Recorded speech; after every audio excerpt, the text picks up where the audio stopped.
নবীর কথা শুনলে মানুষ বুকে আশা ফিরে পায়। আমার নবী কাউকে হতাশ করেন না।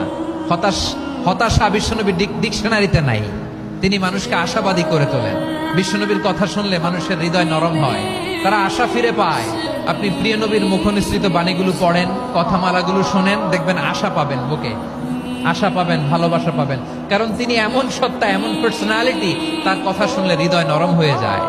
মনে হয় হৃদয় খুলে তারে দিয়ে দেই সব কথা।